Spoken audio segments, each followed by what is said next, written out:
All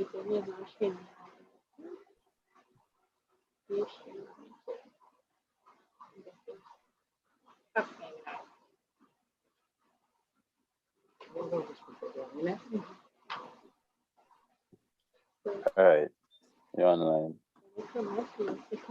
Got it.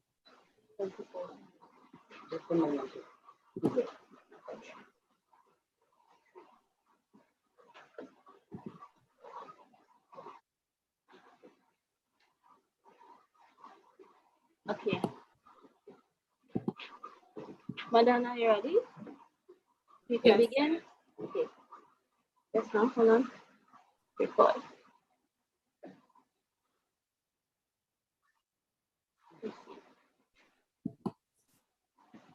Okay. Yeah. I don't know that. Oh, do you all want to show your faces? Okay, clearly not. Okay, good evening and welcome to the Philosophical Society of Trinidad and Tobago. Tonight, we have a speaker, Madonna Rudet, who is the originator of the Mango Festival here in Trinidad, which has been going on for a few years, and who tonight is gonna talk about mango, not just the mango that we eat and we enjoy and all of that, but the importance of mango in our lives because of what it represents. So I would like to welcome Madonna. Welcome, Madonna, and I give you the floor. Thank you, Taru. Welcome. Good evening, everybody. The first thing I would like everybody to understand is we're going to have a conversation about mango. It may not, as Turner said, be about eating mangoes. It may be about so much more than what you may have looked at mango and have thought. There was a season in our lives when one of the elements in the fellowship of communities was mangoes. To put it simply, they freely maintain the good health of their communities, constituents, relationships.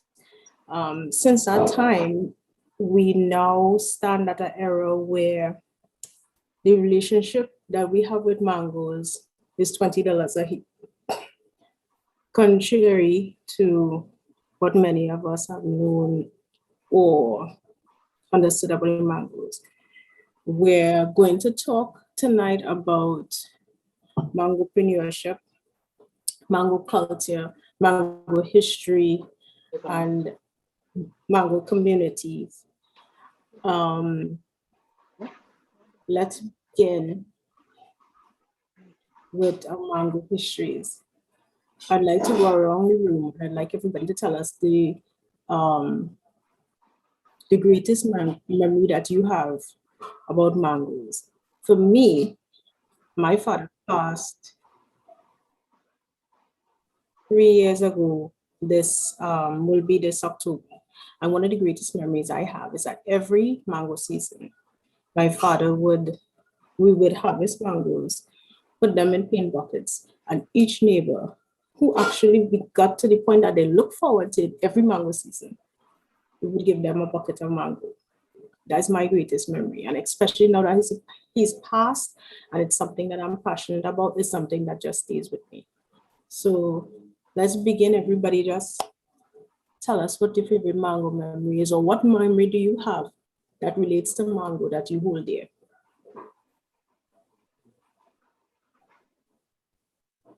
No mango memories. Oh no, there are. I mean, mine are not like of childhood because I discovered mango as a grown person. Mm-hmm. And well, basically mango reminds me of my first experience in the Caribbean because I never ate mango in Africa. And it just really, when I went back to England after my first visit to the Caribbean, all I had to think of mango and all the imagery of the Caribbean, the smell, everything, the colors were just there. And of course, I never eat mango in England. Mango in England are not mango. After you taste the mangoes in the Caribbean, you can't eat a mango in England. Trust me. Are you insulting the Latin mangoes? But that is my, my love for the Caribbean is through the mango. Yeah, my first experience. I know there are people here that have experience with mango. Please don't shy away. Where are you? Jillian, Vanetta, Majala? Okay, I'll give a mango story. Sure. Like to Dinesh, my first experience with mango was England. So yeah, I didn't really taste the real mango until I came to Trinidad as an adult. So my two memories, one is good and one is not so great. The first time I tasted long mango or cutlass mango, that was heaven. That wasn't that many years ago, but that was great. The other one was I was living in a place with lots of mango trees a few years back. And it was mango season, which is my favorite time of year. And I found that the birds were getting to the mangoes before me. So I got up early one morning and decided that I was going to go out first and get them before the birds. I was being selfish and not wanting to share. And I went out in rubber slippers, slipped on some moss and ended up on my back under the mango tree. I had damaged my ankle, so I couldn't get up for a while and had to watch the birds come and eat the mangoes. That's my story. There was a lady today who came to collect her mangoes at Ark, and she told me that because I was explaining to her that presently, which would bring us into mangopreneurship a bit, one of the issues that the current season has is the influx of parrots in the country. So right now in the east, there's a lot of parrots eating out the mangoes. So she told me that right now they have squirrels. She's from Las Lomas and they have a lot of squirrels. And she remembers as a child, she was washing dishes and marking this mango on the tree. And she saw a squirrel going to the mango and she flied outside with a stick and said, "Squirrel, not today." And her mother was killing herself laughing. It was so funny to see her, relate the story today. On a more serious I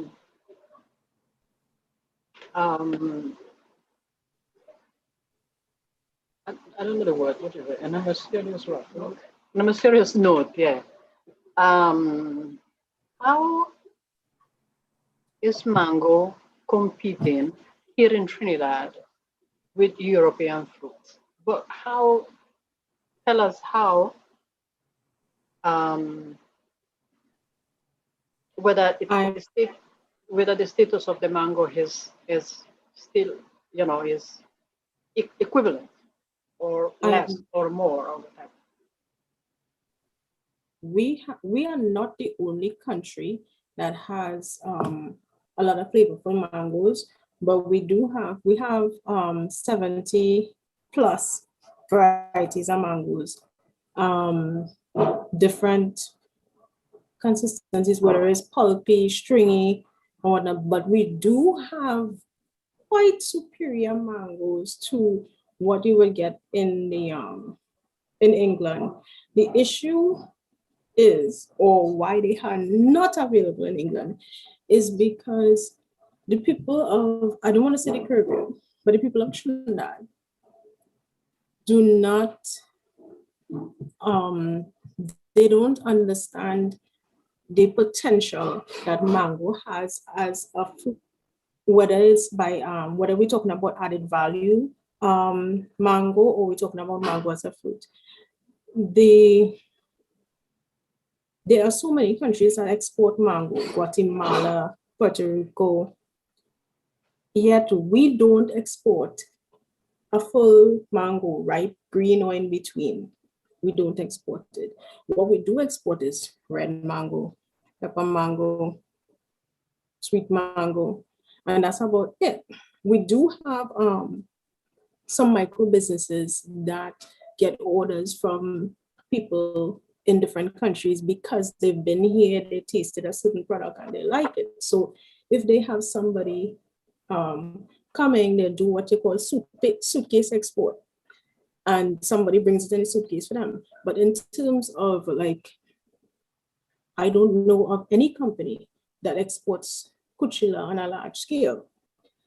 We also, we have so many things that are exported. Mango is not one of them. Mango, the fruit.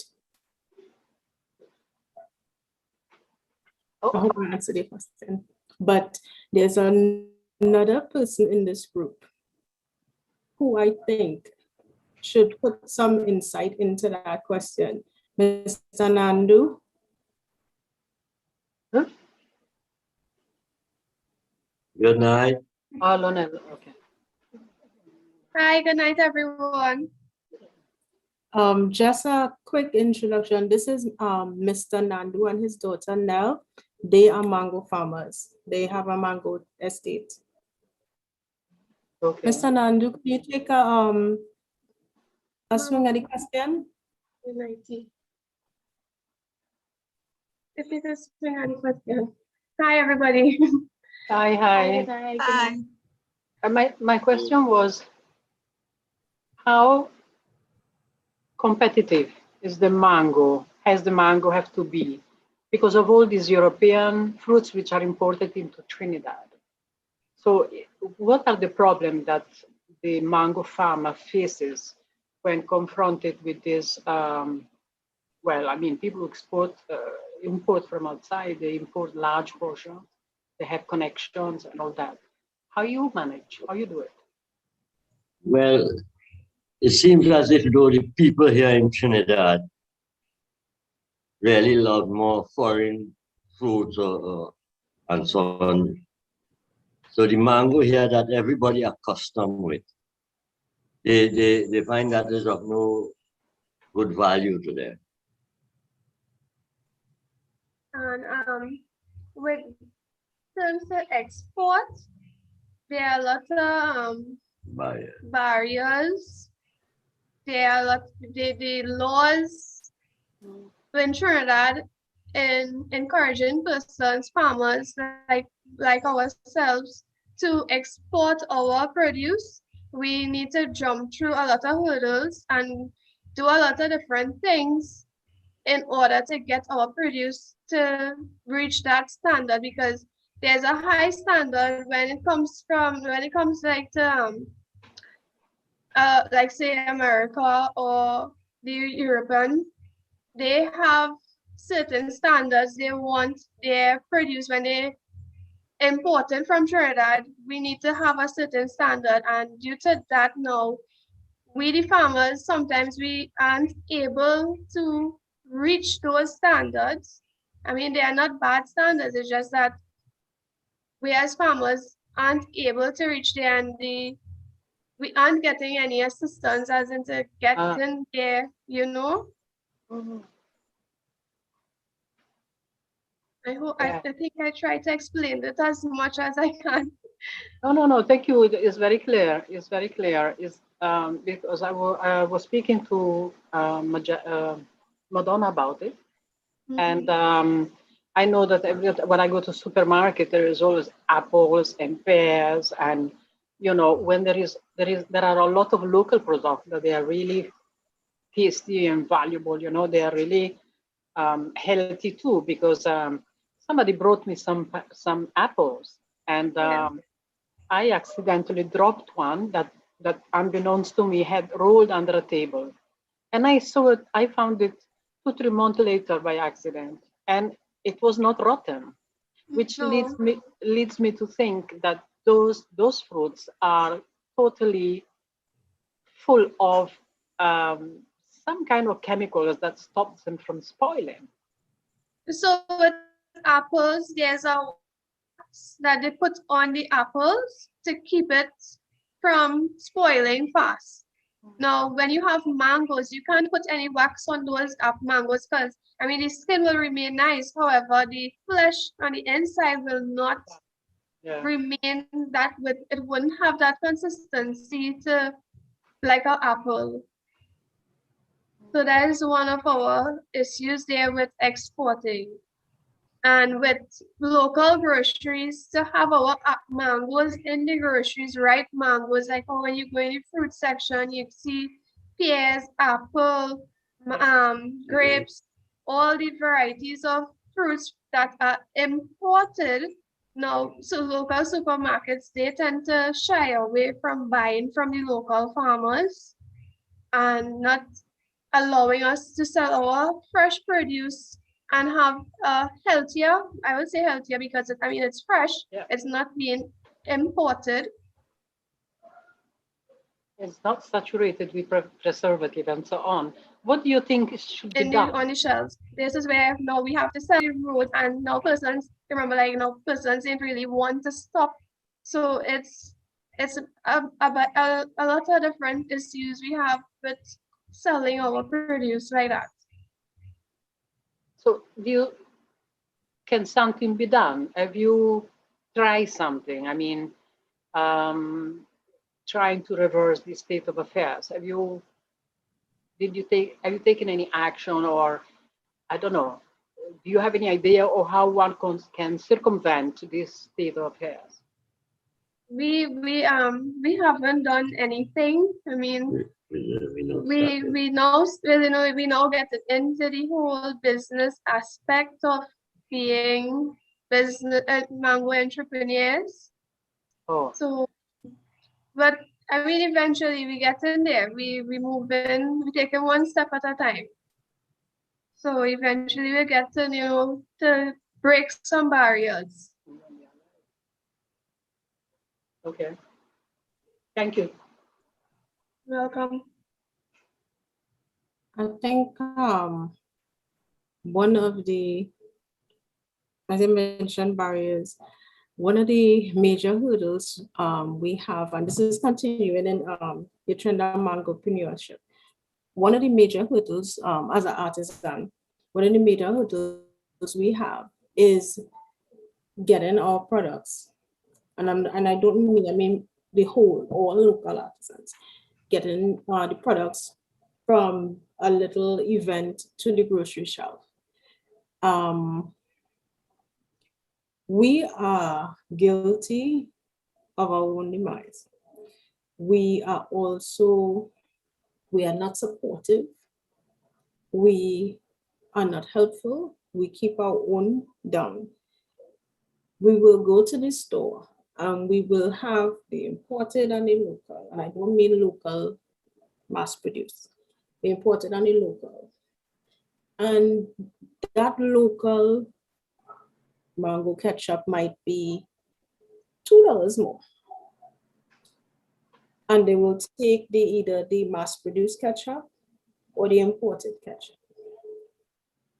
So we have one of the things that we need to get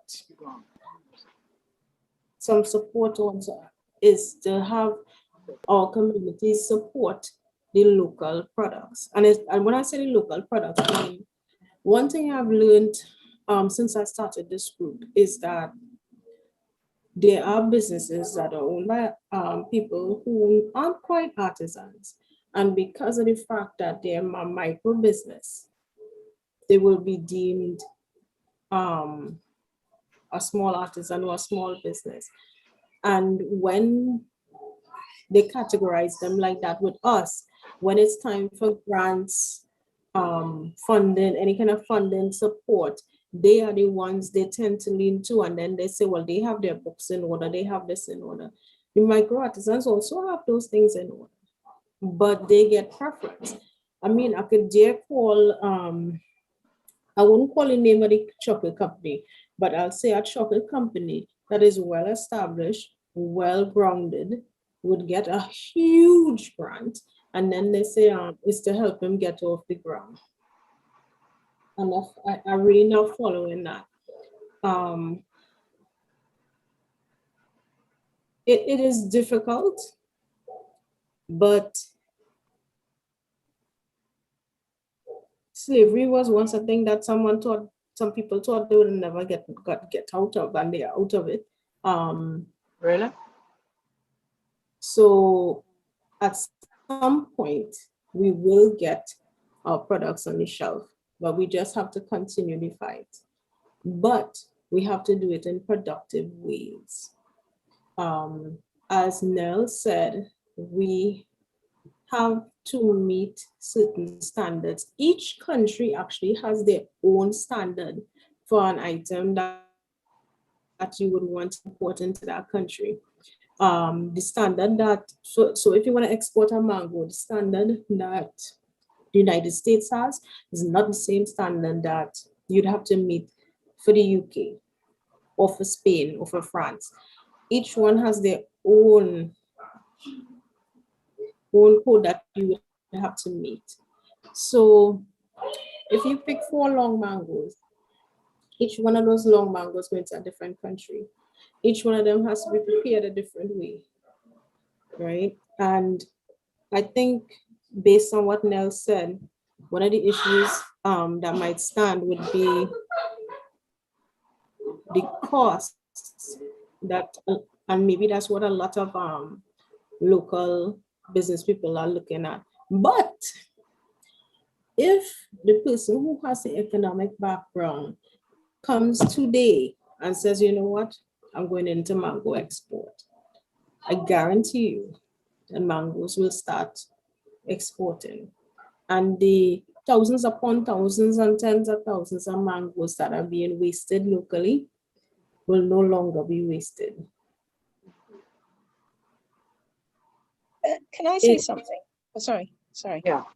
Sorry, Yeah, I go thought ahead. you finished. Yeah. No, go ahead. Sorry, I thought you finished. No, go ahead. No, I was finished. Go ahead. I was just going to say, I mean, there's also the issue of the economic, the trade agreements. And I remember some years ago in the early 2000s, people like NJAC and David Abdullah from the unions, they were protesting this Caribbean signing of the economic partnership agreement with Europe, where Europe was ending its traditional, what would you call it, relationship with former colonies like the Caribbean, where they had given sort of some kind of preferential treatment for like sugar trade and all those sorts of things, right? All of that was coming to an end, and they were pushing through the economic partnership agreement. I was in the media at the time, which is why I remember it vaguely. And one of the things that I do remember was they separated because it was for Africa and Pacific countries as well, and the Caribbean. So they separated the Caribbean from the African and Pacific countries, the ACP countries, so that they would sign separately. So there wasn't, because the Caribbean is much smaller. I mean, if you team up with Africa and the Pacific, there's a larger body, lobbying body. And it one was of, sorry? It was to break down the power. Right. So one of the issues that the unions were saying here was also too, the Caribbean Caribbean governments didn't start to do anything about it until really late. So they were on the deadline. And so the governments here decided that they were going to sign it and then read the detail of it afterwards, which is what the unions and NJAC were objecting to. So you've got all these issues of trade agreements as well that then make it. And one of the arguments the unions made was because that specific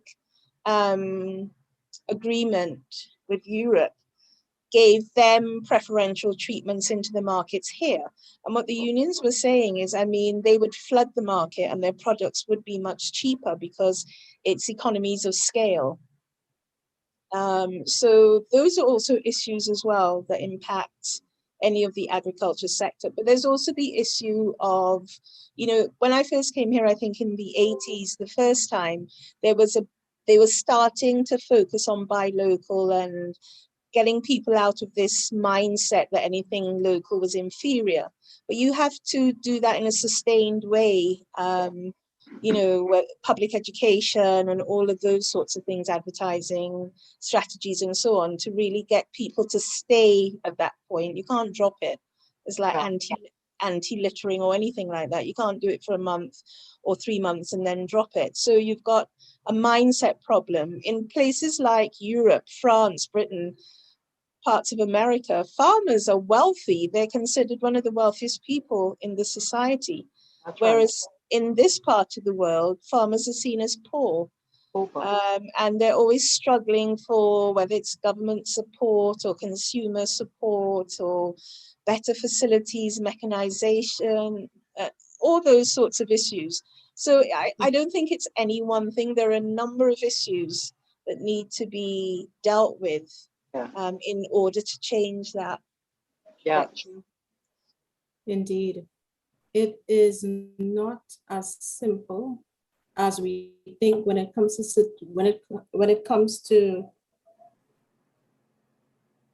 going past the borders of the country with the fresh fruit. But in terms of the added value items, it's a lot, well, I wouldn't say a lot easier, but it's not as complicated, right? One of the things that and we have 3 in here, members from the group.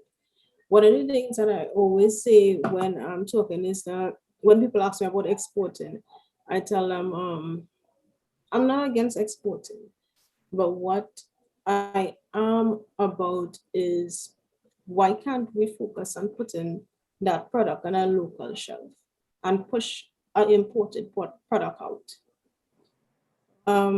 One of the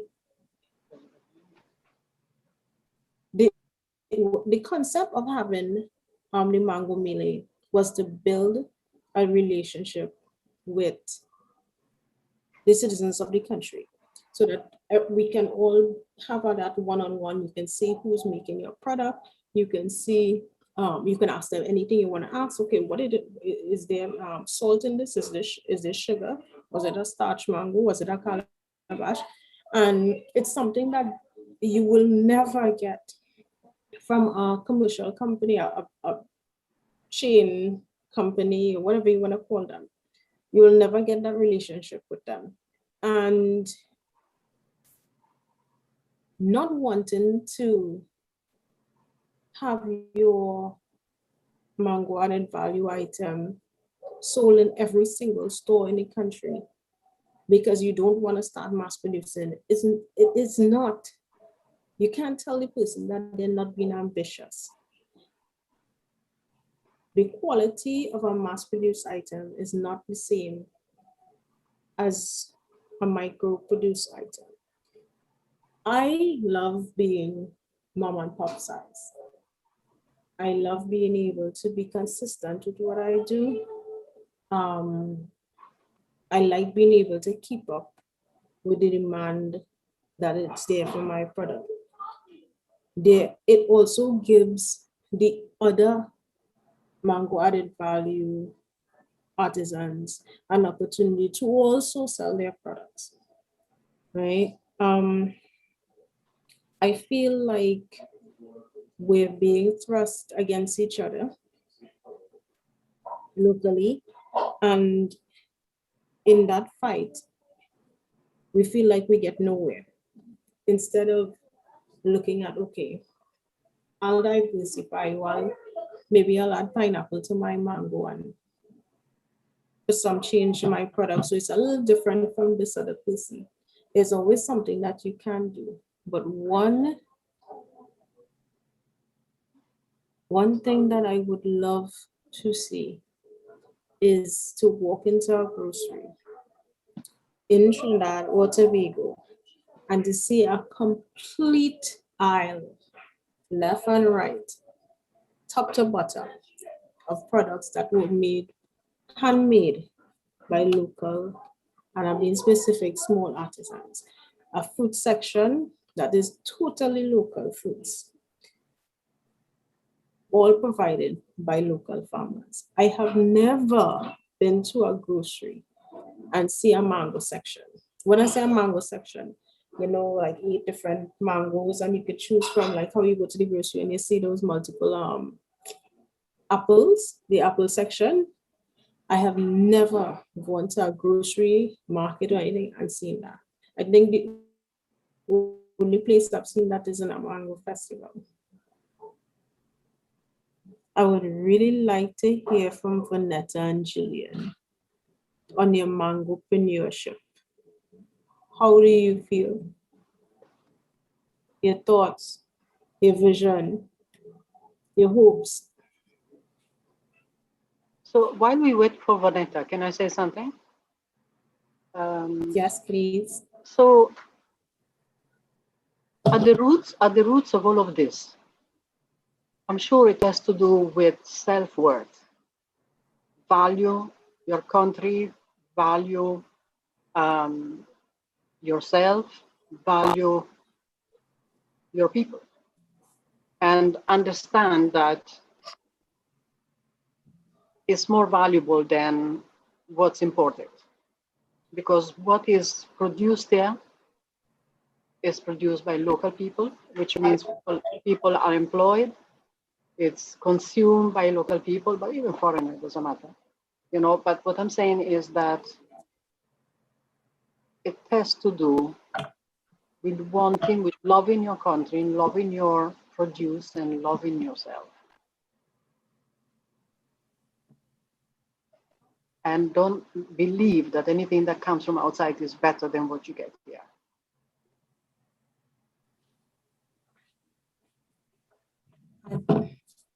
One of the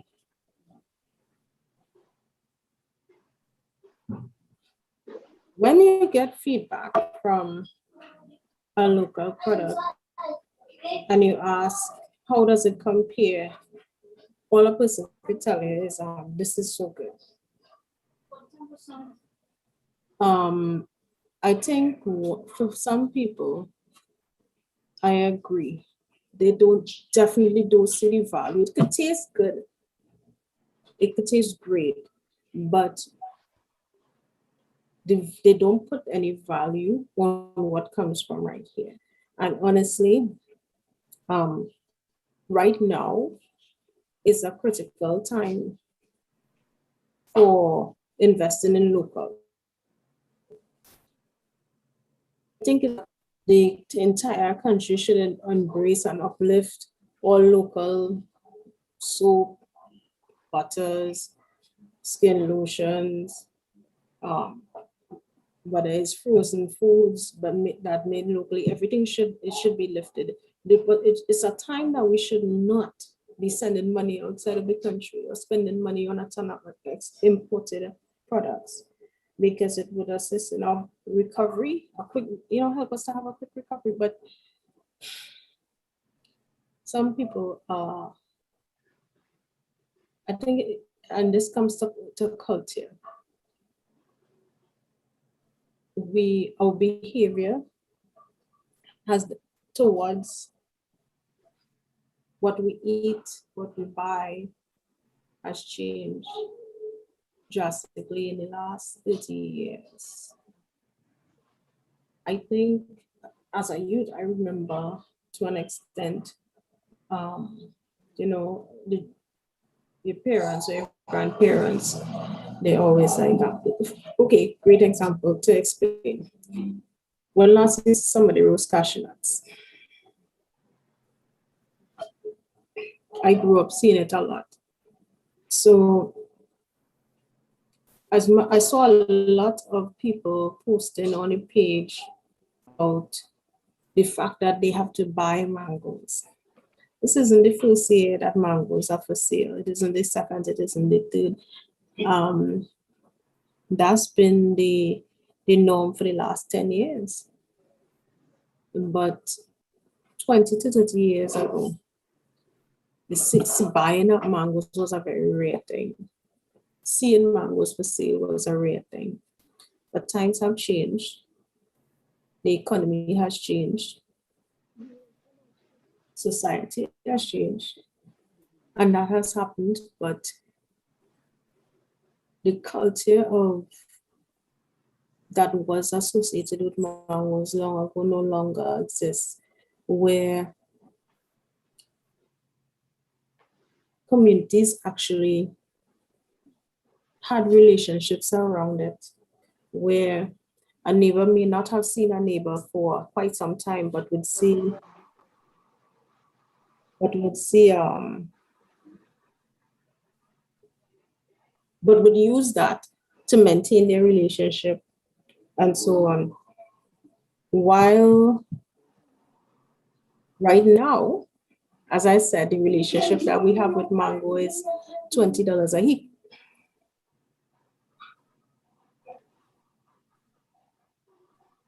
Corey, could you read that out loud, please?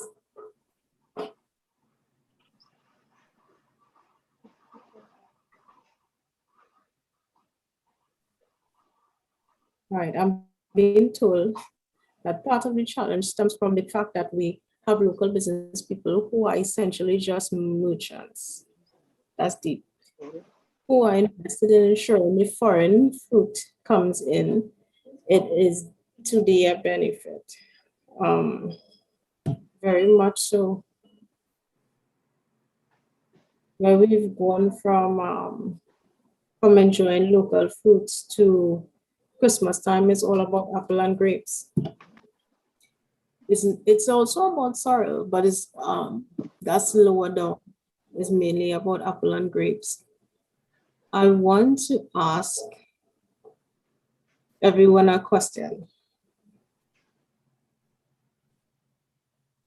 And what is your favorite mango? Why? Cutlass. Is it, sorry? Cutlass mango. Okay, what is your favorite mango? Why is it your favorite mango? And describe it.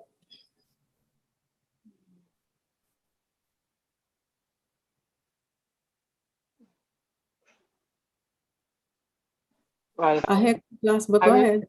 I will tell you Cutlass mango. I love Julie and starch and stuff. But then one day I was in South and I was given a Cutlass mango and I collapsed.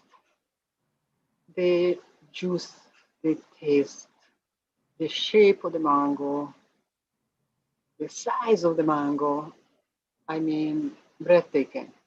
I mean, yeah, it's almost, it's better than an orgasm.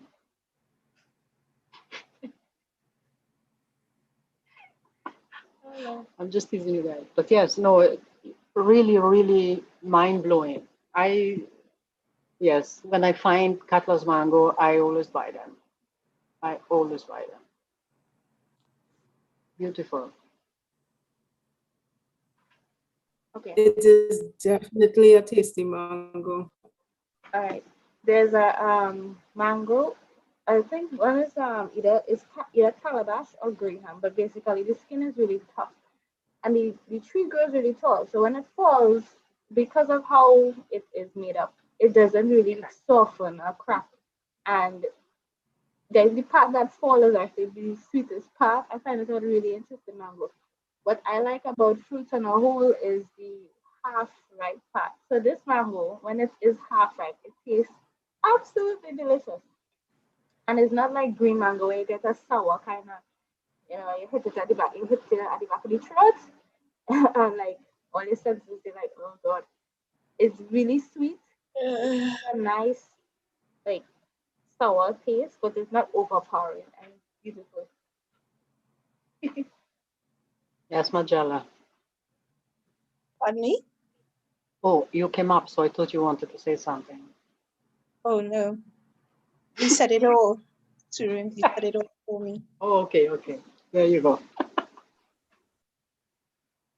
So, well, we have a variety of different mangoes on our estate, but our favorite mango would be the number 11. Now Awesome. it's similar to the cutlass mango and a long mango, whereas it has that long Shape. and the seed, it's long like the long mango, even longer, and the seed is thin like the cutlass mango. Oh, that is okay. So now this mango, it to get it, well, we have issues where bats, the fruit bats come and eat it. Now this we have 250 different trees on the estate, and the only fruit the only mango the fruit bats come and eat is this number 11. So we need to monitor this mango consistently every day, every morning, evening. It's a green skin, it ripes yellow, but we don't give it a chance to ripe yellow. We can eat it when it's full. We prefer it when it's full because that taste, it's crunchy. It has this smooth taste to it. It has no strings, nothing. It just, you all have to taste this number 11.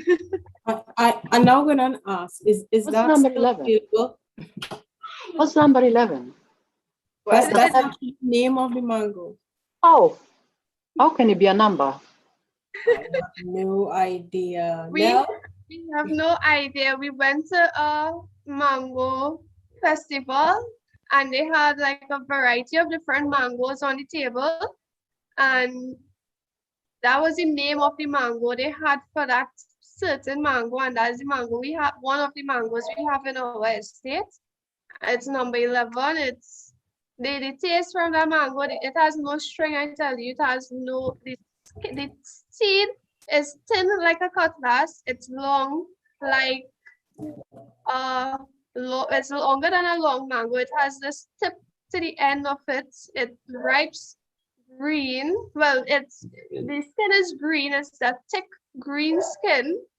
And if you leave it long enough, well, we don't leave it long enough to get ripe, but because we don't like it ripe, we like it full. Okay.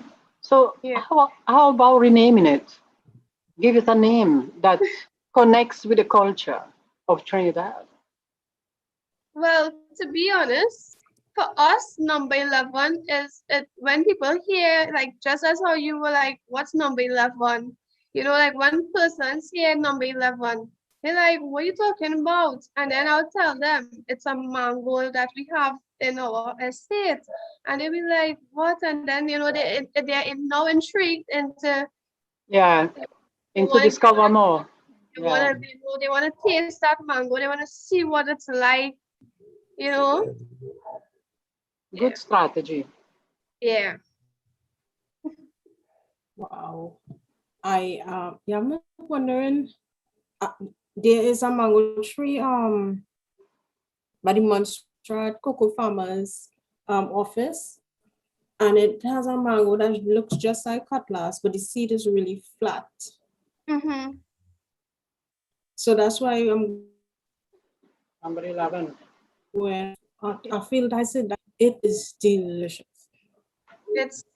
That taste, that once it's full and that you eat that mango, you don't want any other mango. And I called the person who bought it to me and asked him, I said, you bring one mango for me, one and a half hour, really. It was kind of hard, you know, like you're at the end of the mango and you're like, if it's the same mango and I feel it's the same mango, yeah, the taste out of this one, she is right. How do we get one? I never knew the name of it. How do we get plenty? And they didn't know the name of it. So you could take a drive down Miaro to get any. Oh, I'll organize a gang. Okay. The gang only Y'all have to move swiftly because our mangoes are coming to an end. Oh, well, count me in, Madonna. You're on the board. Do you all have issues with parrots right now? Yes, we do. You too. Yeah. But we tend to leave them because I mean they need to eat as well. I mean we are losing mangoes when they come. Yeah, But but no, we, at least I'm not wasting.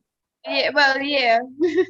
We will, you know, for sales purposes, we are losing out, but then they are gaining. So because our mango estate is located in a river swamp, which is a habitat for parrots. Because a few years back, what they had done was bring parrots and set them free in the river swamp. So us doing anything to run them, I mean, as much as we will go under the tree and run them, make noise, they'll fly away, but they will still come back, and they've gotten smart now where when they come in, they don't make any noise. But when they're belly full and they're leaving, then they'll make a ton of noise and let us know, well, they're belly full, Okay. they could go now. Okay, that explains some. Smart boy. That explains a lot actually. The guy who had organized me to get starch for mango sales today, I spoke to him on Monday and he said, how much mangoes do you want? I told him the amount. And he called me yesterday when he was going into the field because he has a mango field. And he calls me, after he called back, he called up about a half an hour after. So I said, that was quick. Must he get help? Only to say, I don't know, some bad news, you know. I get lick up. So when you get lick up, it's like, if you see Paris here and mango on the ground, he said, but I was just here yesterday. And the guy in this spear. So besides the fact that we had a wet dry season, the Yeah. pollinators wasn't that crazy about coming out because of the weather. Global warming. We also have parrot warming now. Then I called somebody who was supposed to apply us with John Mango next week to see what they said. I said, I'm gonna call just in case, just to keep in touch. And he said, girl, I was gonna call you, you know. John going through. You know what I mean? He said the parrot eat all. I never knew parrots eat full mangoes. I thought They they have would just this stay the right.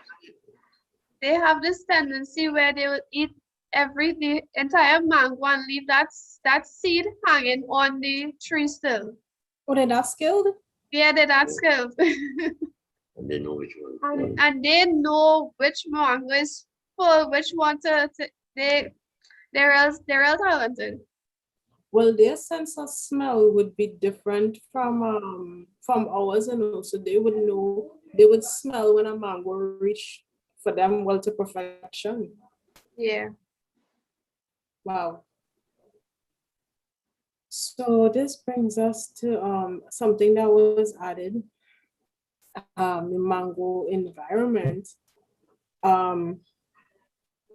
One thing that the mango farmers have done for the country that they may not have realized is added to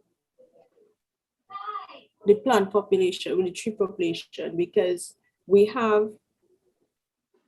are everywhere we go. And I say we because not that they've done it, but that you take ownership of what your people are doing. We love to cut down and pour concrete.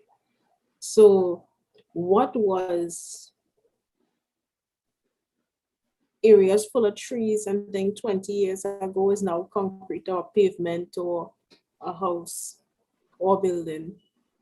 So we're displacing animals, we are affecting the quality of our air, and we are also starving animals. The mango farms that are now coming on board, because of the amount of trees that they would plant, it will become like a reforestation project.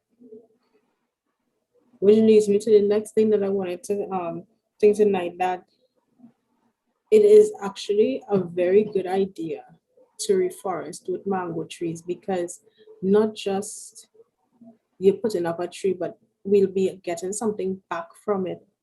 Instead of just planting the trees that just grow up and they look pretty, mangoes grow up and look pretty, but they will also feed the animals that we have displaced and we have taken away their source of food. It will also provide employment for some, food for some, and it will most definitely improve our airflow. Right now we breathe in sand.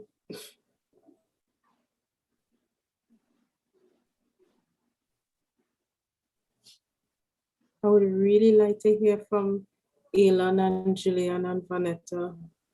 It's a conversation, not a Okay, lecture. good night. Good Good night. Um,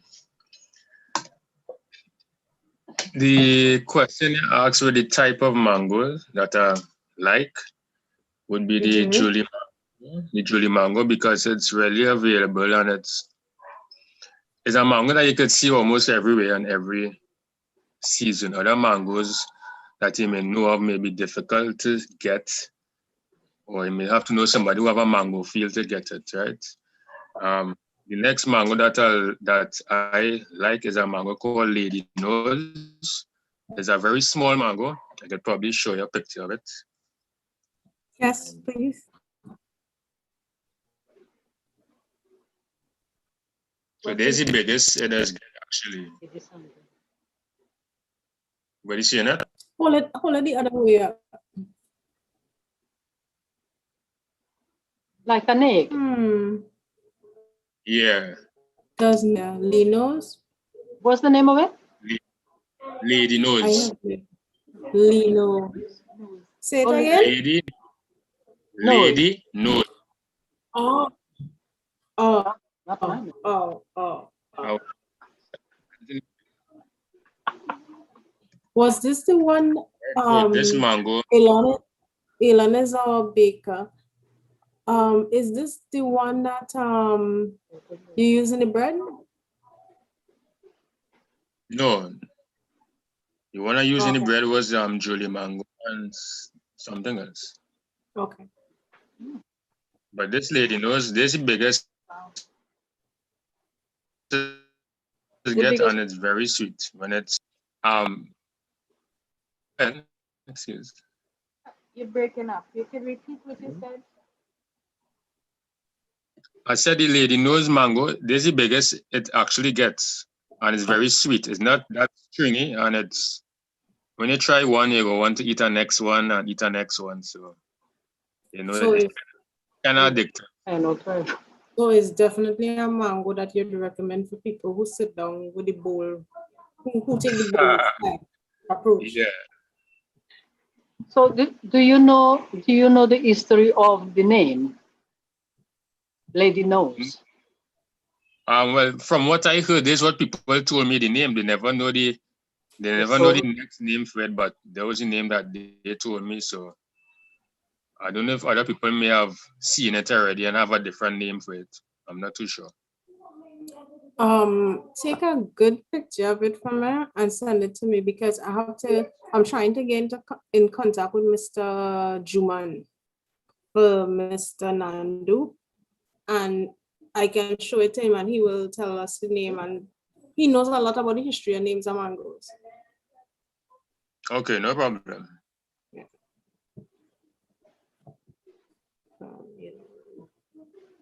Wow. Question, Elon. You have a Lady Nose tree?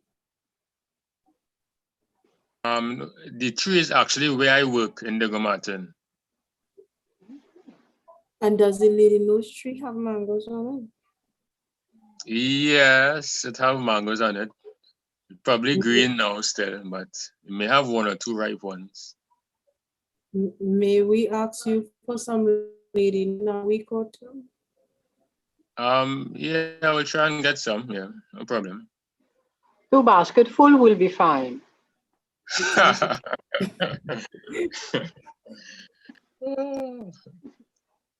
Myself and guarantee. Tirunesh or Imani would like to try this lady's nose. I can't guarantee a basket, but I could try for probably a bag. A bag too, a black bag is fine. Yes. What is the rarest mango anybody has come across? I Uh, know the main ones, which is like round mango and julie, and I have probably a handful of 5 mangoes for the most, and about what's the rarest one? The rarest. Oh, You have me trying to come with so I wanted to share a joke with you all, and I don't want nobody's stone me. 2 years ago, I met this gentleman.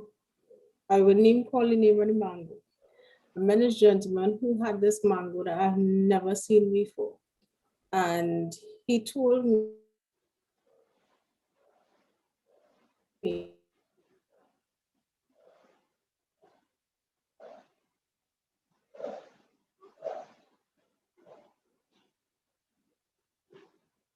It's thick, and I hear yeah, you cannot froze.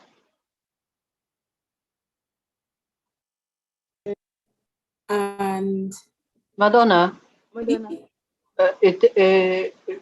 your screen froze, so we didn't hear anything apart from the fact that this mysterious man with this mysterious mango. She freeze again. Apparently not supposed to hit the joke. This is not computer. No. Magella, are you hearing? Oh. Is it me? Yes, I am. I'm hearing. Oh, okay. Oh, So my computer. Okay. for some reason, Madonna's screen froze, and so we're never gonna hear the end story about this mysterious man with a mysterious man. I don't think she wanted us to hear the entire joke. I agree with you.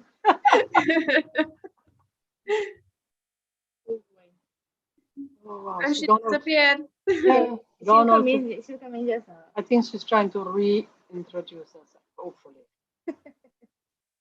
Mysterious man wanted it mysterious.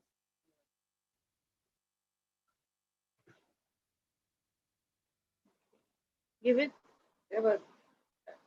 No, don't.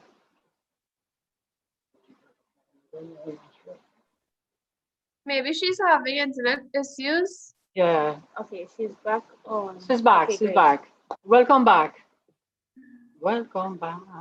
You're muted. You're muted. yes, sorry about that. Did you still give me a run for money? So the joke, you all hear me now, right? Yes. So Yeah. I met this guy. He told me that he went to India and he brought back this mango seed, planted the tree. You know, the tree is mature now. These are the mangoes from it. You know, it's nice. It's pulp, no strings and whatnot. I made soap with it. I made ice cream with it and sold at the festival. So I met him this weekend gone, and he was talking to me. And he tells me, yeah, this mango real nice and thing. You had to try this one. You never tried this one before. So I must say, yeah, I did. He said, no, you never tried this one before. I get a seed from a neighbor tree and I plant it. And the tree come up and now I have this tree, I have this mango. It tastes real good, and I'm looking at him like, I just go, okay, and I stop and I say that. I'm not sure if it was a mix of shame or confusion. And if there are people that know me, know how sarcastic I can be, I stood there and I just went, and I don't say nothing. Don't say nothing, just smile, don't say nothing. But whether it was the tree from India or the tree from that the seed from the neighbor yard, the mango does taste good. And it is a kitchen mango. I'll call the name, it's a kitchen mango. Okay, so kitchen mango is the rarest. Kitchen mango. Okay.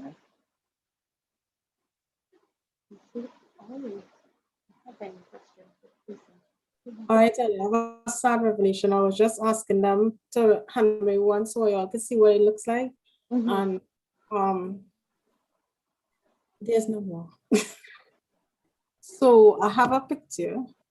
I am going to see if I can upload it so you all can see what it looks like. Oh, I know what to do.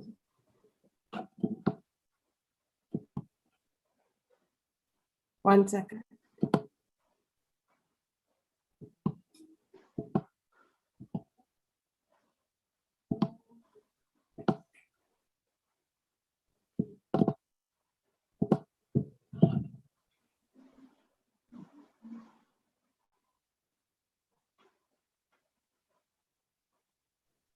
This is kitchen mango. There are no strings.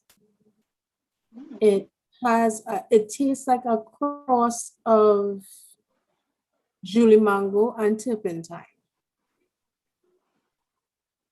When you smell it, to me, that's exactly what it smells like. Turpentine, mango, and Julie. And it's nice. But when I bought it, I actually bought it from somebody else, not the guy I met. And he, you know, when you look at a mango and you're really not sure, because this kitchen mango is a little bigger than the one the guy has, but soil plays a part in the size of your mango. So I told him, I said, that's a big kitchen mango. He said, yeah. So I was hesitant, so I just bought a few. And I ate one. It was delicious. I left two. Well, apparently it's only the seed left now.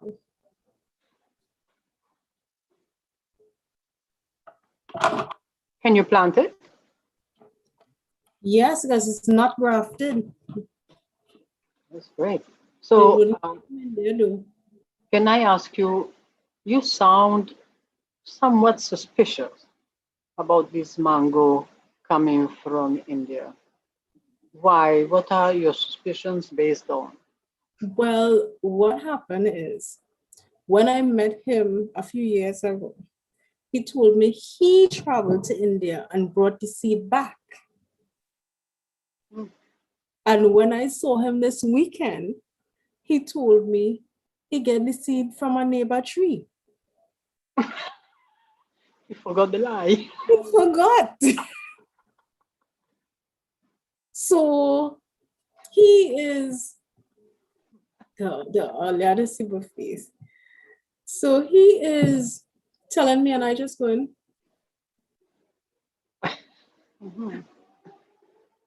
Because I'm like, should I say something? Should I say something? And I noticed something. Because before I catch myself, I was going to say, but didn't you tell me you bring that seed from India? And then I just stopped and I was like,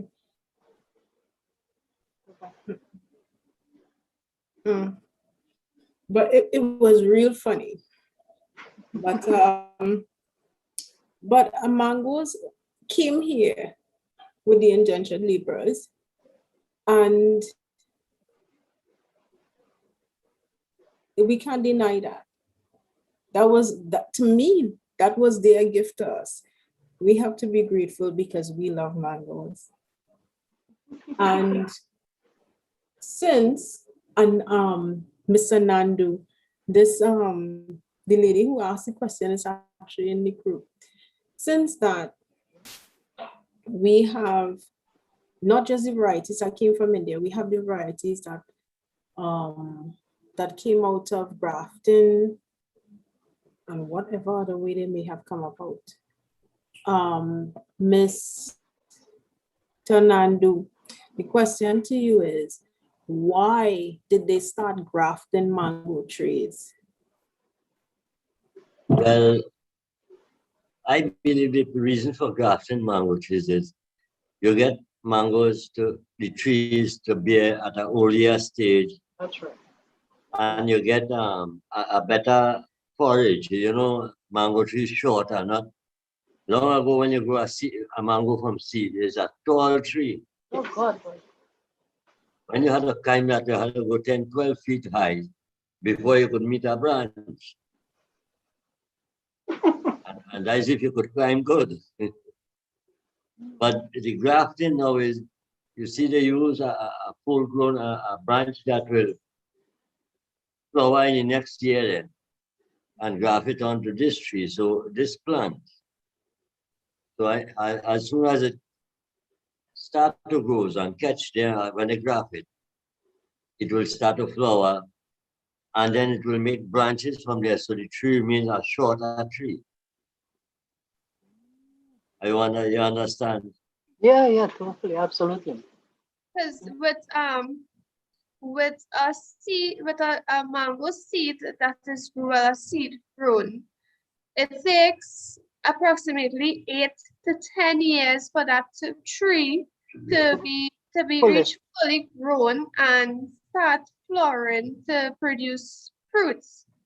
However, with a grafted tree, it takes within 3 to 4 years, because on our estate, in 3 years after we planted our trees, because a majority of our trees are grafted, we started getting mangoes in approximately 3 to 4 years. And the few trees that we had that were grown from seeds, we started getting mangoes in about 7 years from them.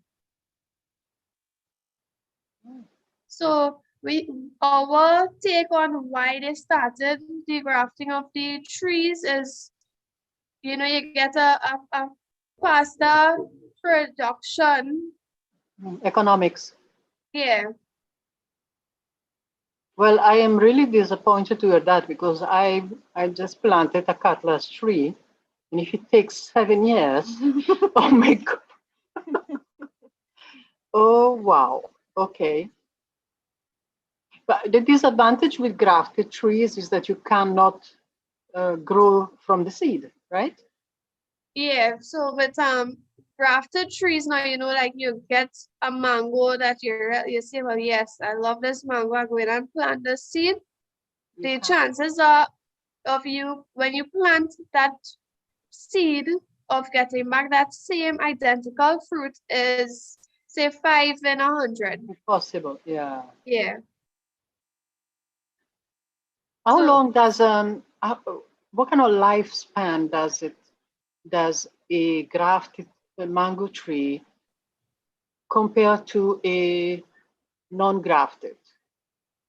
The non-grafted trees, they've seen like 100 years. A non-grafted tree have lived up to or even longer. I think with grafted trees is, once you maintain them properly, they could go as long as that as well. So they are less hardy than the non-grafted one? What, could you repeat that? Are they okay? Are they more vulnerable to pest or what have you than the non-grafted one?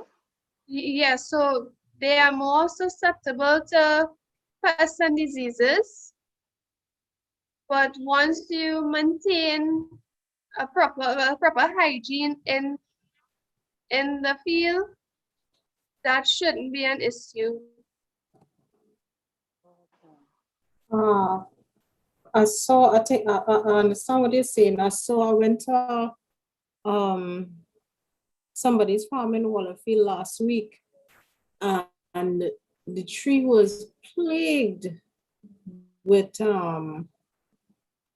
well, we commonly call it parasites, and the guy couldn't be bothered, and the trees they weren't at their full potential. And he's one of the people that fortunate to have mangoes, and the trees were nowhere near their full potential because of he was just letting all the I don't know what the correct term for them are, but just letting it overrun the tree. What's Eden, you had frozen when you said what it was covered with. There's it was a mix of things. One was a plant that looks a lot like the long yellow leaf plant that people have in pots now. It looks a lot like that. Then the other one was something like Plants, they call them. A sort of a vine. no, it wasn't a vine. It I was know a which vine one. also. I know which one you talk about. They call them parasite plants. They grow Right.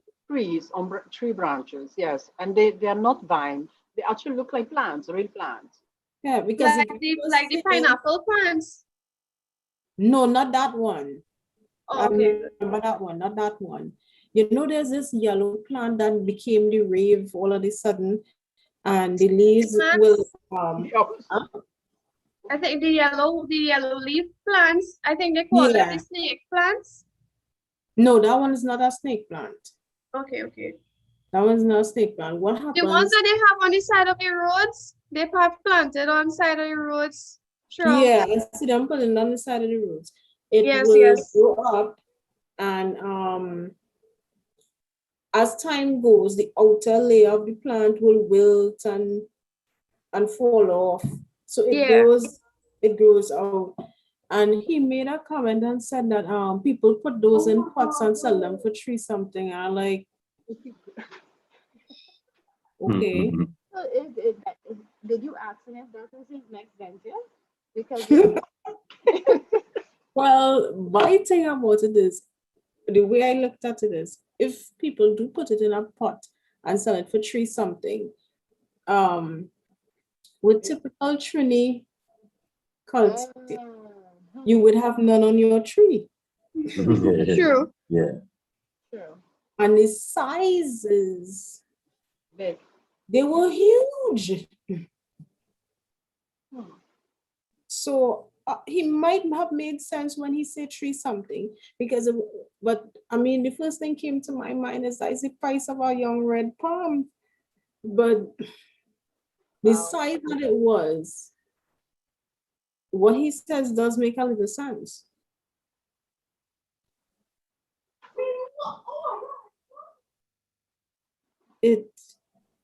But if he took care of the tree, like what Nell said, his production would be a lot more, because it affects the growth. It deprives the tree of necessary nutrients because it's sucking the tree, and then your fruits are actually not going to be as healthy as people would think they are when they buy them. So like when the time, okay, you go ahead. Question: the pest he was talking about on the tree, was it on like all of his trees or just a few of his trees? All. I feel he growing it to sell it. Listen. I think he does not know he has a gold mine when it comes to mangoes, because I've been told that mangoes are a gold in Trinidad. Yeah. So I think he does not know that, and he does not appreciate the fact that he has that, and he's allowing those things to grow on the trees. Yeah, I agree with you.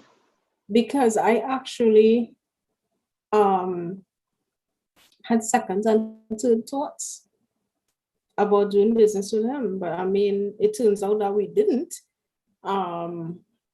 because there's the big plant, which is, and I kid you not when I say, the leaves on the blades of the plant were like the length of my arm on the tree. Then there was the one that grows like a moss, and then there was something bigger, and then the vine. But I didn't see any of the one like the pineapple. the one with the moss that grows like the vine, my dad said that they call that old man beard. And that is a medicine. Yeah. Right. Wait, the moss, is it flat and spreads kind of On the branch. on the flat? Yeah. Okay, because we have that going on with one of our trees.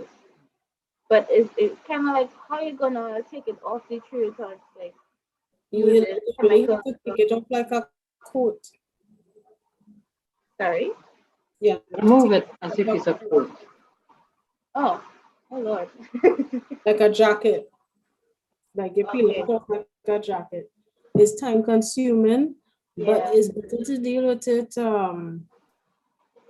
earlier than when it's basically over half of the tree and you're looking at the tree and going, that's too much work. You could also try vinegar. Okay. Yeah. The vinegar straight, not diluted in water.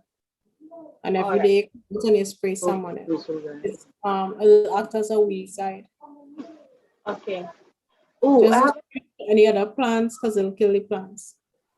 oh, okay. But the mango tree doesn't have any problem with the vinegar. Say again? The mango tree doesn't have any problem with the vinegar. This is white vinegar, apple cider. No, this is white vinegar. Do not take the vinegar and go and do that. This is white vinegar. Okay. She wanted to know whether the tree will be affected by the vinegar. No. Okay. No. Once you're literally not pouring it on the tree like a whole gallon, no. Question pertaining to pruning, right? Mr. Nandu, It, Yes. yes. Pertaining to pruning the tree, well, in our case, it is fall already, so keeping it short will make no sense. But in terms of like when to cut it, if it's too close to your house or so that you don't interrupt the growth and production of the fruit, like what is the best timing and like it does it work with the moon and so forth, Mr. Nandu? Okay, so when it comes to pruning the trees, there are two types of pruning, where it's skirting and I can't remember the next one. So just now, give me a second. I'm trying to remember all is because I had done some research on it because we need to do some of it, right? So it's skirting and opening up. They call the two types of prunings. And when they say like skirting, like the lower hanging branches. Yeah. Right. So you need to like prune those, like cut them off. You use like those scissor tears. I think I pronounced it right. Or those mini power saws where they, that TNT people tend to have. Yes. Right, so you use those and you cut off those lower hanging branches because you don't want to have those lower branches hampering when you when I say hampering, when you have flowering and the mangoes, when there's flowers and then it starts to be those lower hanging branches will tend to touch the ground. Yeah, sometimes, according to how low the branches are, they'll rub against anything, they will touch anything, and the fruits would then become unsaleable. We would tend to say, oh, eatable, because anything touch a mango, the skin of the mango, it tends to bruise it sometimes. And when people see bruises on mangoes, they tend to think, well, okay, that's not good, even though it's just on the skin alone is bruised, but the inside is still good. The time to do pruning, well, it shouldn't do pruning every year.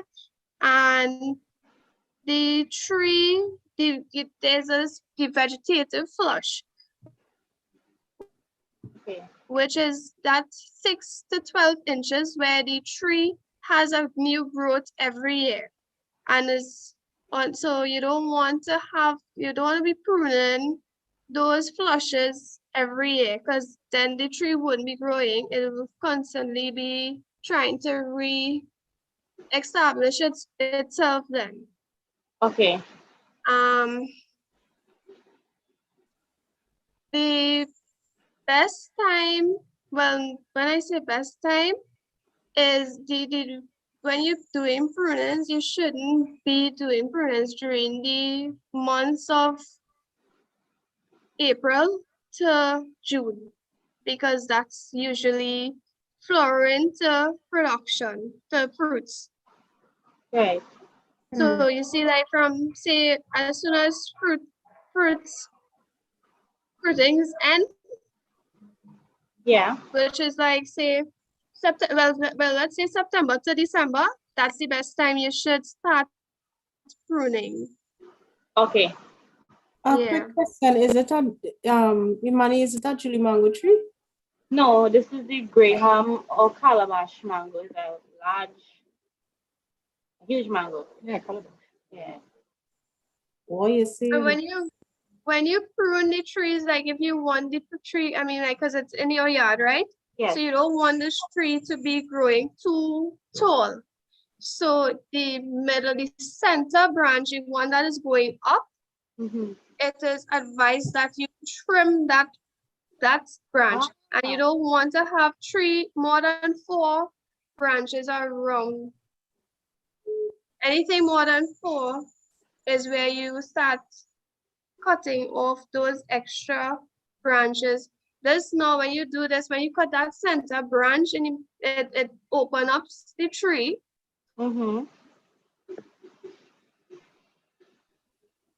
Yeah. I suppose. Okay. Isn't it too late for that for the tree?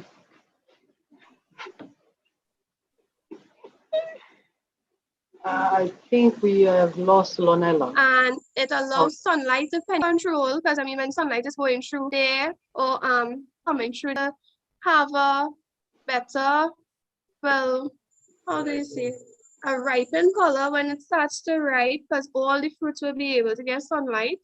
Yeah. Nice. Okay. So I think it's too late for our tree. No, it's 100 feet tall tree.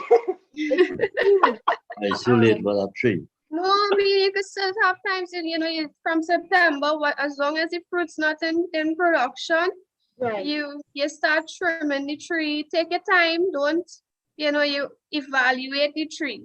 You walk around the tree, you see the branches that would be an issue for your home. Right. Trim them.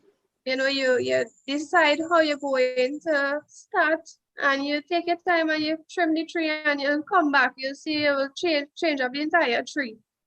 Because even with those 100-year-old trees, when you prune them, they start to bear more vigorously than how they was bearing before. They get a new life, as they would tend to say, and you give them some fertilizer, and you see next year, mango season, you're in a gear.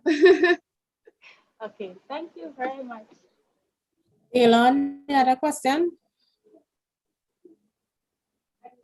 Yeah, I have a question. I remember a time when I was younger, we had a ice cream mango tree in our yard, and the ice cream mango, it's it tastes like ice cream, and it's full. You could eat it half ripe, you could eat it green, you could eat it ripe.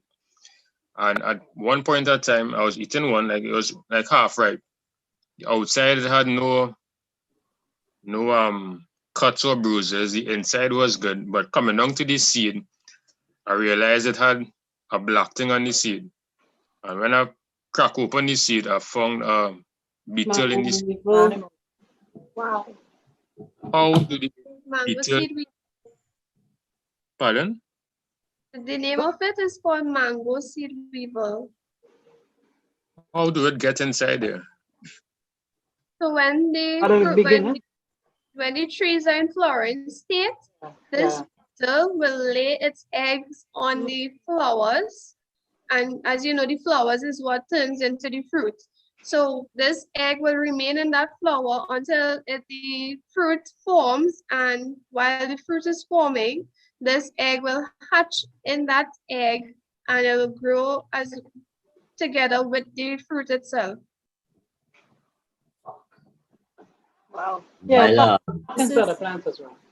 this is actually why we are unable to do mango butter in Trinidad, because we have a lot of mango weevils. Yeah, I would say the entire country is infested with mango seed weevil. It's an issue we all have, well, I would say, and we do not, as much as we try our best, we are unable to control this insect. So what are the things that you have attempted to do So, to stop? when the tree is in the flowering state, you're supposed to spray it with insecticide. Oh, yeah. This is the kind of coming to a point of, okay, in terms of educating the public, right? Mm-hmm. When it is you have these are natural occurring things, it's not something you could control, right? If we started doing a drive to educate the public on things that naturally happen that is not harmful to human beings, and we could just like allow natural processes to be there, would it? Mm-hmm. Could you see this not being an issue?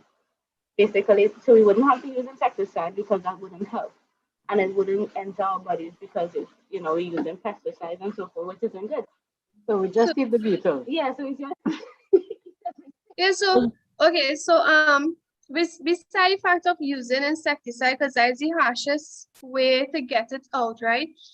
One of the easiest things that we should be doing is a simple thing called field sanitation.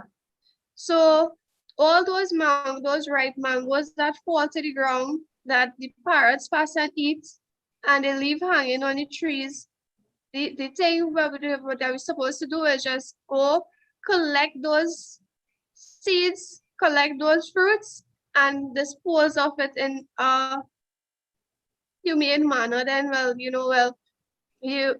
what we were told, because we went to get some professional help from the ministry, what they told us is we either drown those mangoes when or we burn them immediately.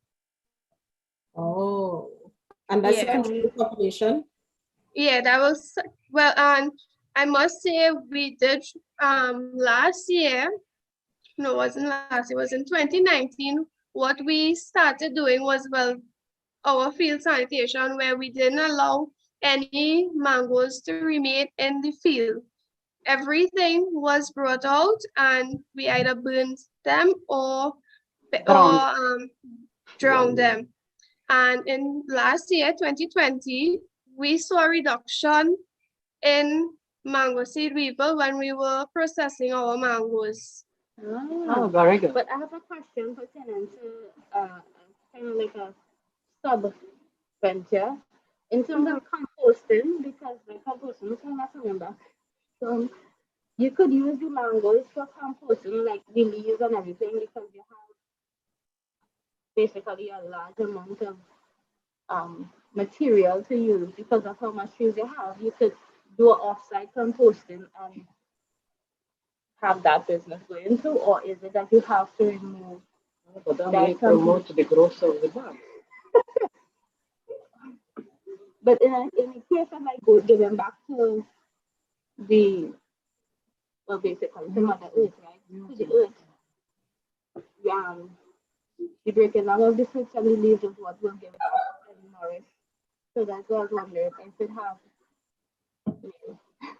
a way to. But do you drown them or burn them in order to get rid of the larva, right? So I don't know if you put it in a what you call it, in a compost, you may be feeding those larvae. Yeah. Yeah. You're actually giving them Like, it's With providing food. them with another environment to thrive in.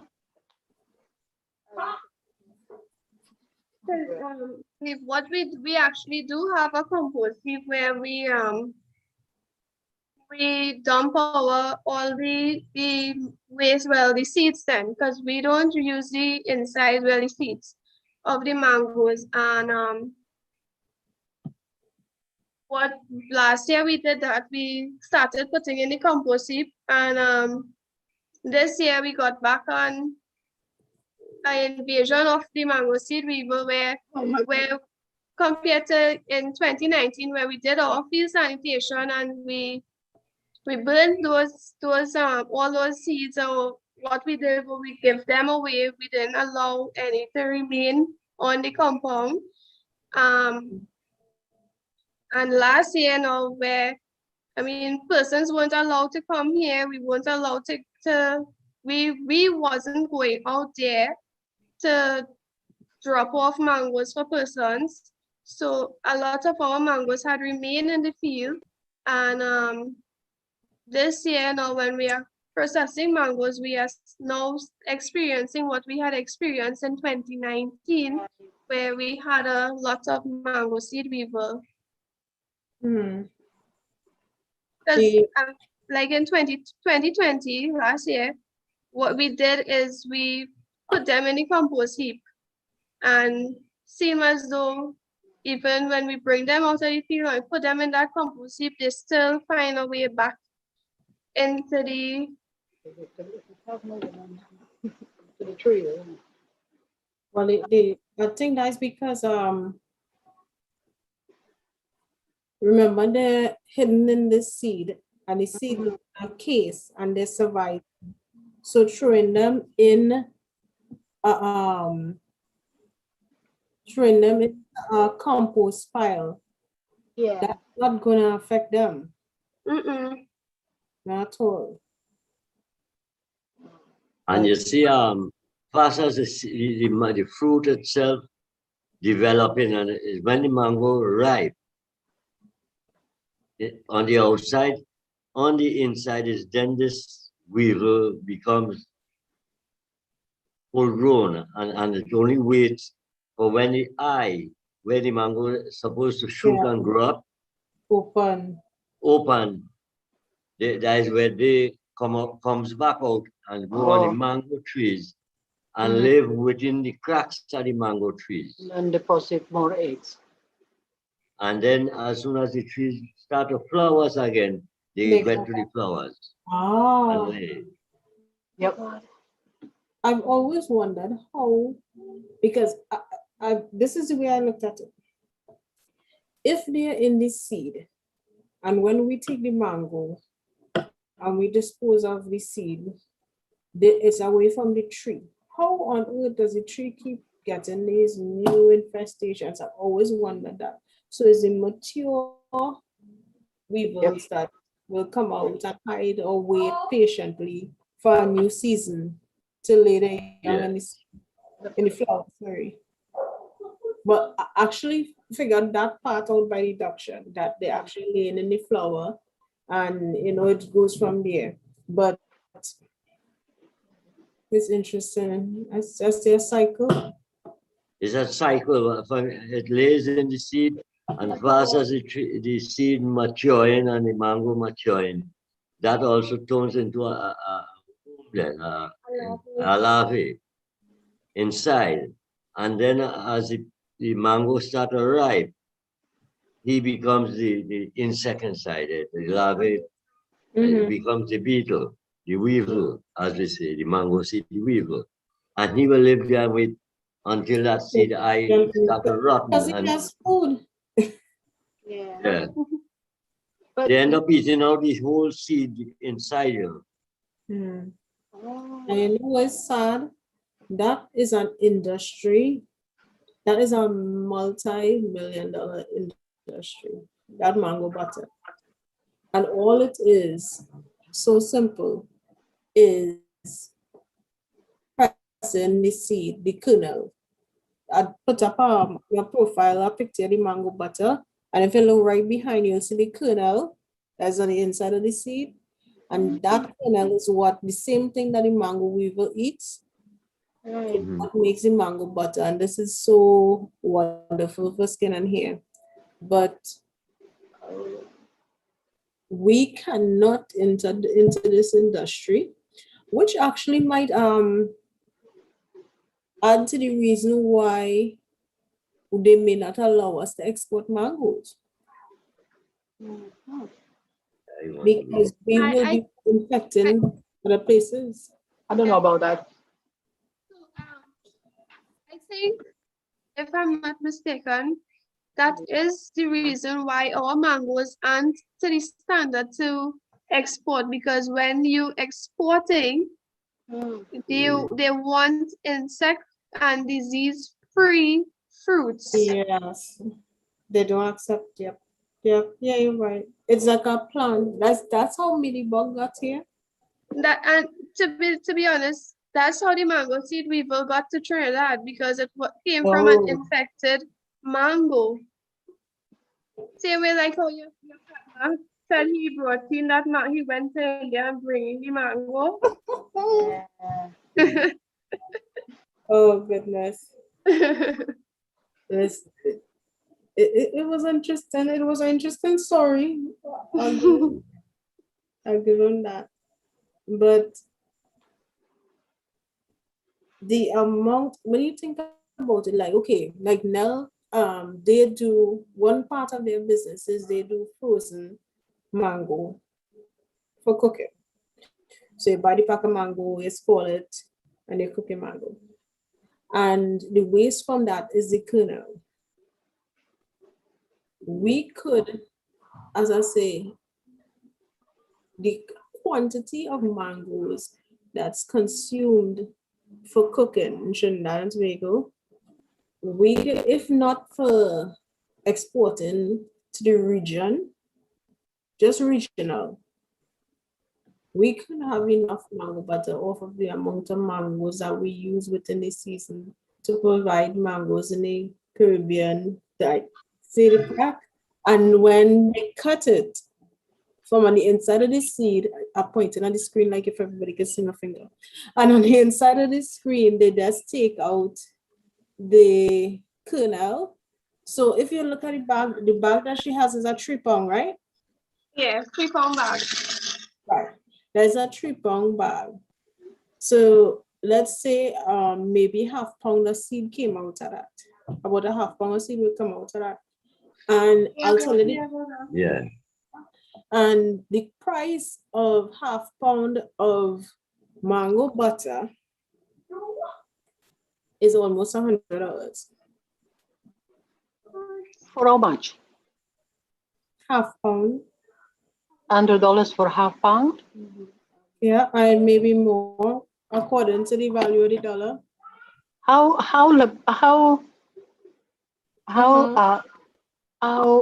intense is the work in terms of extracting the butter?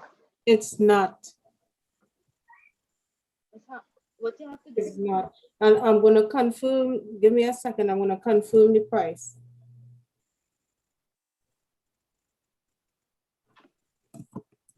It's not an intense. If you have a masticator. All right, define a masticator apart from my mouth, yes. There's it's like a juicer. Ah, okay. But it'll juice a leaf. You could actually make sesame oil with it. Okay. When you put the seeds in, it will juice the, it'll give you the oil. Wow. So if you have a masticator and you can put through the seed, because it actually juicing the seed, the fat that comes out of the seed, right? Once they, similarly to the coconut oil. Yeah. When you leave it, there's a slight other process to go after, but it's not as complicated as people think. Okay. No, I'm just asking because, of course, the price is connected to the labor. Well, yeah. I think it's the machinery and where can you get a masticator and how much is it? Locally, I've never seen mosquitoes being sold locally. Yeah. So you have to go Amazon or Alibaba. Well, Amazon, I don't know about the Alibaba, but I know, I'm pretty sure I could probably get it on boat. But I have a friend who makes pole, and to quote him, laziness took him a day, and he put everything in the masticator: cassava, pumpkin, coconut, sweet potato, and then he thought it would grind it up. And when he was done and he looked at the juice and everything, he poured. He said that wasn't the plan, but he said, you know what? I make her out. I forget to move it, and so I could get the coconut milk. So he had to pour everything back in, and he put his black pepper and sugar and whatever, and he baked it. And that is the way he has been making pone since. So it was a stroke of laziness that made him discover the perfect pone. But when it juices the coconut, the milk that comes out, that is just from coconut fat, and that's the same fat that you need to make coconut oil. So you understand what I'm saying? When you have to masticate the mango seed to get the mango butter, right? Yeah. So it goes through it, and what comes out is just like when you juice the coconut. Mm-hmm. Yeah. Interesting. Wait, so that's a cold press? That's how they do it? Or there's a different process? No. Yes, that is cold pressing. Yes, yes. The mosquito, because the motto is not near. In most juicers, the motto is right near where the process happens. So the heat affects whatever it is you're juicing. But in a masticator, the motto is far from where the juicing happens. So it doesn't have any interaction per se with the Oh, my internet is unstable. Okay, we didn't Okay. hear. Okay. which part of what was it in here? Most of it. Oh, I'm sorry. The motto of a masticator is to the back. So if you drop the seed in, the heat from the motor has no interaction with the transaction that's going on. When the seed, that process, when the seed going through, when it gets spin and all that, and it get basically squeezed. Oh. And all the fat of it is taken out. Yeah. Okay. Thank you. Welcome. It's not it's a semi butter. Somewhere in between. It's not hard like cocoa butter, but it's not soft like, I'm not sure if you're familiar with butter, so I don't know what butter to compare it with when I say soft, but it's not as hard as cocoa butter. Okay. So can we ask Lonella Nandu, how can people support the efforts of putting the mango in its rightful place, which is, in shops and, alongside, sadly, apples and. Okay, so we have our frozen cut up mangoes available in a few groceries.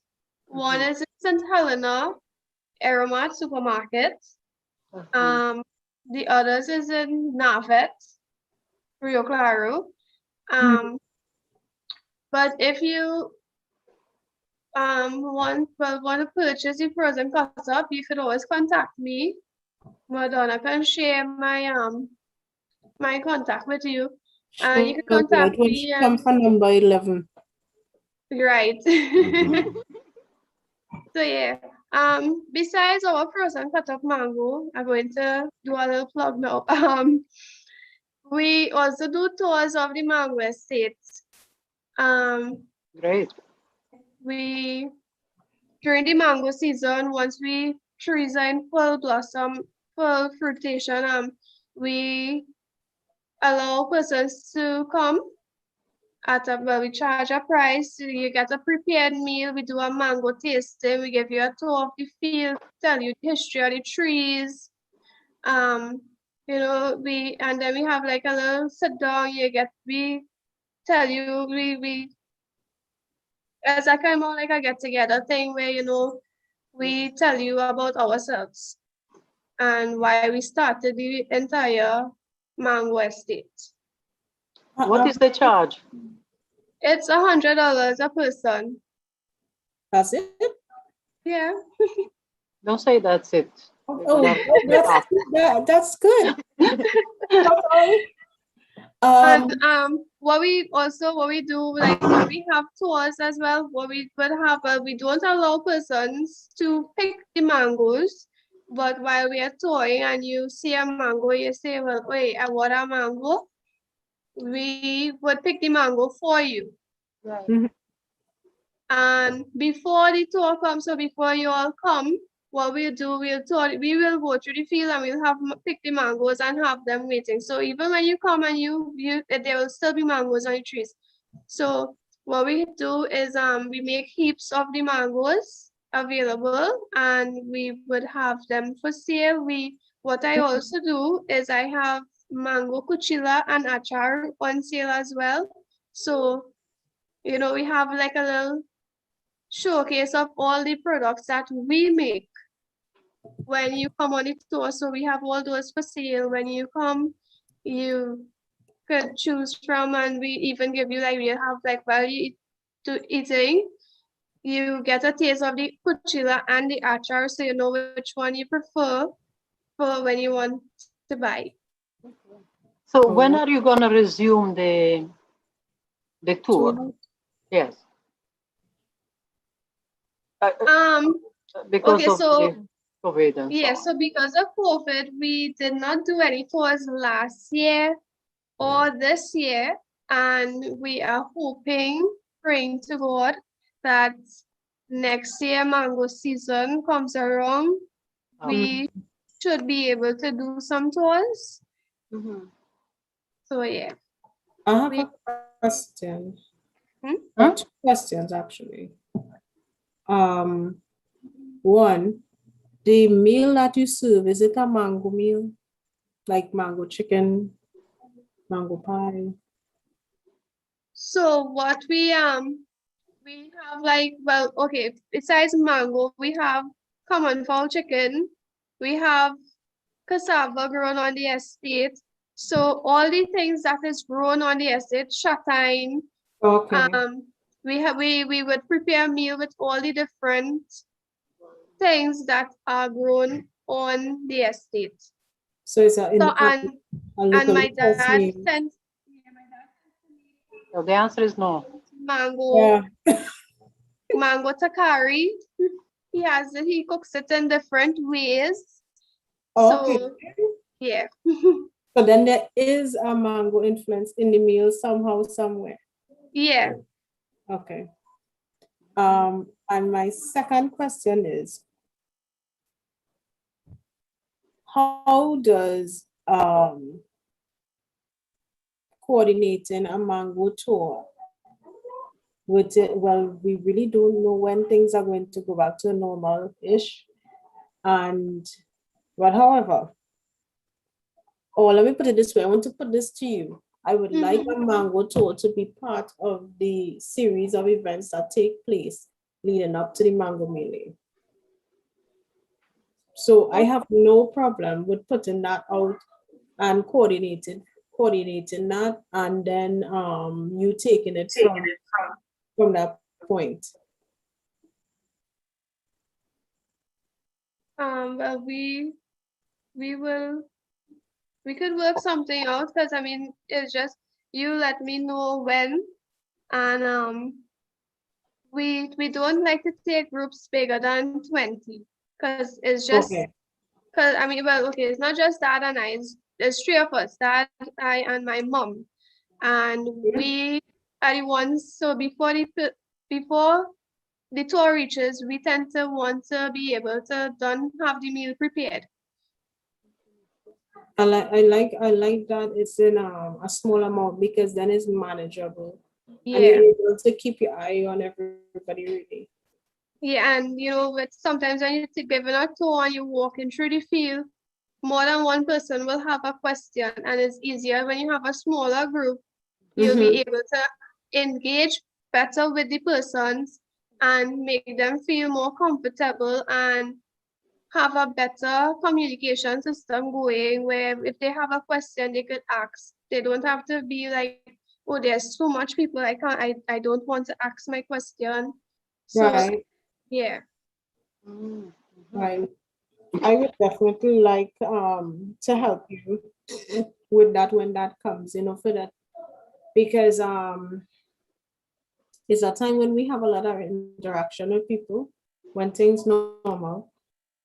So I think it would be a good thing for you all on your behalf to put out there that hey, the tour is happening, book your ticket or whatever it is, however it is you would like it done. And but do people normally come by the bus load or they show up individually? By the bus load. Okay. So they all come in one bus, and so we could organize like with a bus load, or if, well, I mean, I don't want to have people coming with various a good set Yeah, of I vehicles. understand. Yeah. Yeah. Okay. By chance, do y'all I'm listening to this and I'm like, this would have been great if I knew about this in high school. For my for the last year we had in school, we had to volunteer in whatever we wanted to do to make up for time to pass, basically. So you're really looking to pass your school if you didn't volunteer. Do you have any volunteer programs for like high school students or like anybody interested in like helping out? That's a great idea. So we were just before this state of emergency, I was a past student of UTT ECIAF, and they have a program where when you're in year one of the diploma, they tend to ask farmers in the where if you live in a certain area, they ask the farmers, like the known farmers then in that area, to have a student or two, according to how much students in the area come to the farm and experience the livelihood of the farmers. When I say livelihood, like how we process the mangoes, what we do in the field on a daily basis. So I think does that count as voluntary? Yeah. Yes, but I was thinking, actually, I had gone down a different road.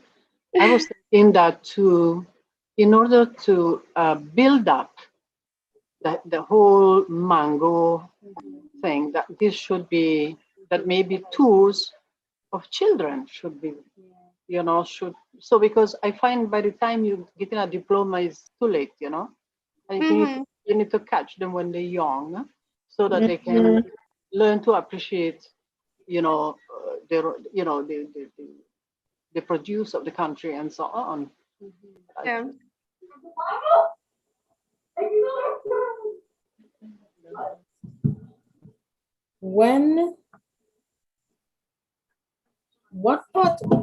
How long do you all do the tours for throughout the entire season? Or you all just do it or you would do it through the year? No, just during the mango season, because why we choose it? Well, I mean, it's So people could mango see it, season right? because people could see the different mangoes, because we have mangoes on the estate that we aren't sure of the names, like we've told you, Donna. And when persons come, different persons come and they visit and they be like, hey, I know this mango from before and I know it as this. Because the first store that I did in 2019, we had a mango, we didn't know the name of it. Mhm. And one of the persons was like, wait, let me taste this mango. They saw the mango, they taste the mango, and they're like, you know, this is my childhood mango. This is what I grew up with. This was Jamico. And I was like, okay. And then I had another person come and I was like, someone told me the name of this mango is abricot. And no, Apricot? that I didn't, Apricot? Zabrico. Z. Apricot? Yeah, with a Z. And the other person came and they taste the mango. I didn't tell them, at first I didn't tell them the name of it, and they told me, you know, this mango is abricot.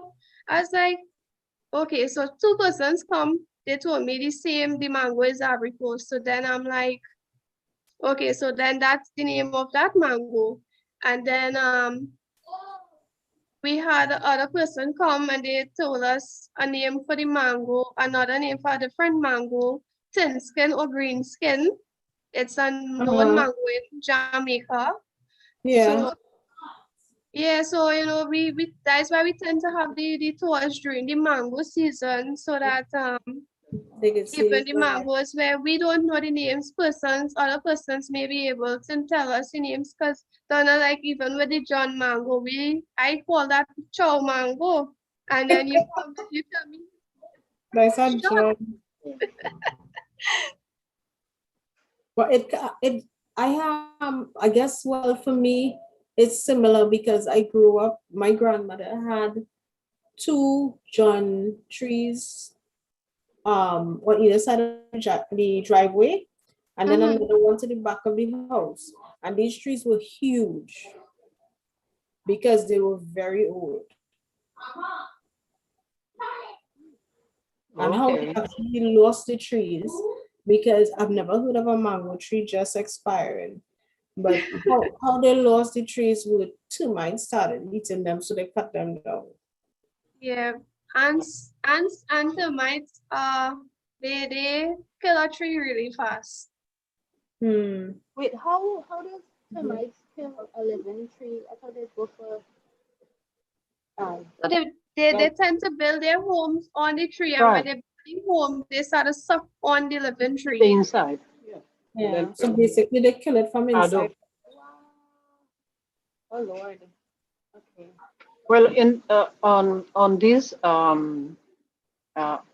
what would you call it? Up note. I would like to thank you all for attending this meeting. It's past 9 o'clock, and I would like to thank Madonna. I would like to thank Lonella, Nadu, and Father for giving us such valuable information about mango trees and maintenance and so on. Thank you to Alon Thank you so Kolimov. much, Mr. Nandu and Al. You're welcome. You're welcome. Thank you to Alon Kolimov for introducing us to the Lady Nose. No And problem. thank you very much. And Madonna, thank you very much for bringing this issue of mango to the fore. We are all more aware of things now, thanks to this discussion. And I want to thank Faith Ayong for her contribution, and Majella, which has left, she made a tremendous contribution about You did. the economic and so on. So I want to thank you all and wish you a blessed night. Thank And you for hope, having And for facilitating this. yeah, and I hope you'll be able to attend more of this meeting, which we will advertise. I will. Thank you very much to Mr. Pottinger for Facilitating. facilitating this Zoom and for helping out with the live on YouTube. Thank you very much. And I have a Keep going. quickly, I wanted to know, Lanella, your social media, for those of us who don't know about your mango stuff, social media, if you're on Facebook or anywhere else where we could get more information from Or you. we can get the information from Madonna.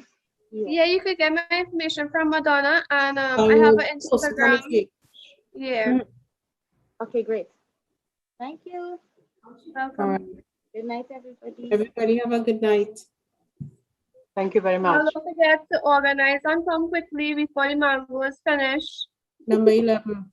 Number 11. Oh, yes, no, we are going to come No, and we're, deal with we're that. going to cover talk tonight. Okay. Yeah, we are going to come to deal with number 11 Yeah. once and for all. Okay. Right. All right. So, Right. good night again. Good Good night. night. It was good.